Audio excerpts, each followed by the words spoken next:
Railway വിതരണം ചെയ്യുന്ന ആഹാരത്തിന്റെ ഗുണമേന്മ ഉറപ്പുവരുത്താൻ അടുക്കളയുൾപ്പെടെ നിരീക്ഷിക്കും. തീവണ്ടിയിലെ ഭക്ഷണ വിതരണവും പരിശോധിക്കും. ഇതിനായി 1695 ഹോട്ടൽ മാനേജ്മെന്റ് ബിരുദധാരികളെ ചുമതലപ്പെടുത്തി. ഇവർ ഭക്ഷണം തയ്യാറാക്കുന്ന ബേസ് കിച്ചണുകളും പാൻട്രിയും നിരീക്ഷിക്കും. തീവണ്ടികളിൽ വിതരണം ചെയ്യുന്ന ഭക്ഷണത്തിന്റെ ഗുണനിലവാരത്തെയും ശുചിത്വത്തെയും കുറിച്ച് പരാതികൾ കൂടുന്ന സാഹചര്യത്തിലാണ് റെയിൽവേയുടെ ഈ നടപടി. അടുക്കളയുടെ പ്രവർത്തനങ്ങൾ നിരീക്ഷിക്കുകയാണ് നിയോഗിക്കപ്പെട്ട 819 പേരുടെ ചുമതല. ഓൺബോർഡ് കാറ്ററിംഗ് സേവനങ്ങൾ നിരീക്ഷിക്കാൻ 876 പേരെയും വിന്യസിച്ചു.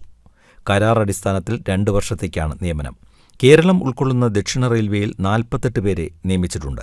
ഇന്ത്യയിലെ പ്രധാനപ്പെട്ട സ്റ്റാറ്റിക് കാറ്ററിംഗ് യൂണിറ്റുകളും മൊബൈൽ യൂണിറ്റുകളും Indian railway catering and tourism കോർപ്പറേഷനുമായി ബന്ധപ്പെട്ടതാണ്.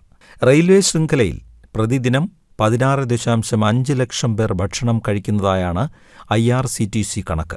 2024-25 ലഭിച്ച പരാതികളിൽ 13.2 കോടി രൂപയാണ് കരാറുകാരിൽ നിന്ന് പിഴ ഇനത്തിൽ ചുമത്തിയത്. കേരളത്തിൽ ഓടുന്ന 2 ജോഡി അടക്കം ദക്ഷിണേന്ത്യയിലെ 6 ജോഡി വന്ദേ ഭാരതുകളിൽ 10 മാസത്തിനിടെ 1073 പരാതികൾ ലഭിച്ചു. കരാർ ഏജൻസിയുള്ള ബൃന്ദാവൻ ഫുഡ് പ്രോഡക്ട്സിനെതിരെയായിരുന്നു ഗുണനിലവാരം കുറഞ്ഞ ഭക്ഷണം കൊടുത്തതിനുള്ള പരാതികൾ. സേവനങ്ങളുടെ ഗുണനിലവാരം മെച്ചപ്പെടുത്താൻ നിർദ്ദേശിച്ച ഈ കാലയളവിൽ സേവനദാതാവിന് 1.26 കോടി രൂപ പിഴയും ഇട്ടു.